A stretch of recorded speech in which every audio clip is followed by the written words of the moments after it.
Today in this video, I'm going to share some information about the type of various networks are available. Usually, we all know about few basically known networks, right? But apart from that, like LAN, WAN and all we know. But apart from that, LAN, WAN, MAN, we are having 11 different types of networks.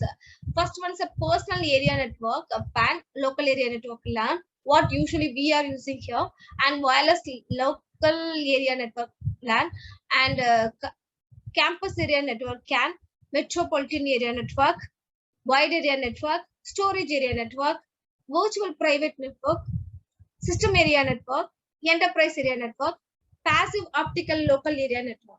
So 11 different type of networks are there, and its purpose also differs.